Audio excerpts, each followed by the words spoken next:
In this video, we are going to solve a weaken the argument question.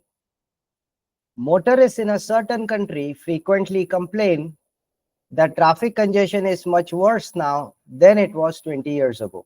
Basically, people are complaining about traffic congestion.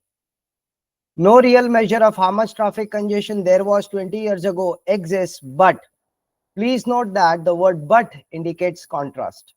But the motorist complaints are almost certainly unwarranted. So the author tells us that people are complaining about traffic congestion, but their complaints are unwarranted, meaning their complaints are baseless. Now, why does the author make this argument? What is the author's evidence? The author says that the country's highway capacity has tripled in the last 20 years thanks to a vigorous highway construction program, whereas the number of automobiles registered in the country has increased by only 75%. Which of the following, if true, most seriously weakens the argument? So what is the argument? The argument is the motorist complaints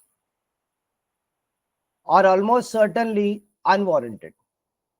And if we want to weaken this argument, then our aim should be to argue that there might be traffic congestion. So, keeping this aim in mind, let's analyze option A. Most automobile travel is local, and the networks of roads and streets in the country's settled areas have changed little over the last 20 years. So, my friends, if most automobile travel is local, then it is possible that there might be traffic congestion on the same old local roads. Basically, motorists are not complaining about traffic congestion on the highways, but they are complaining about traffic congestion on the local roads, and hence their complaints are warranted. So, A looks good. Let's keep it. On to B. Gasoline prices are high and miles traveled per car per year have not changed much over the last 20 years.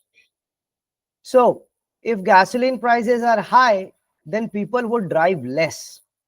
And if people would drive less, then there will be less traffic congestion.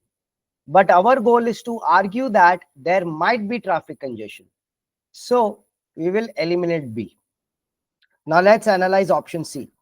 The country's urban centers have well-developed public transit systems that carry most of the people who commute into those centers. The number of people who commute through the country's public transit systems has nothing to do with the motorist complaints regarding traffic congestion.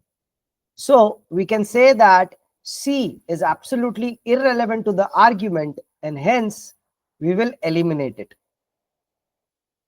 D. The average age of automobiles registered in the country is lower now than it was 20 years ago.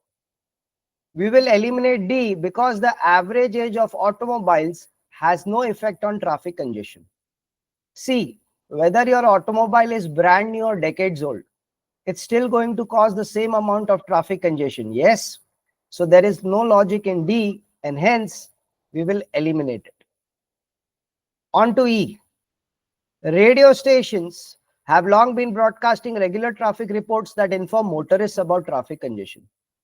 Basically, E tells us that radio stations just inform people about traffic congestion. But do radio stations actually cause traffic congestion? Is there any support provided for this point in the passage? No. So, we will eliminate E and select A as the best answer.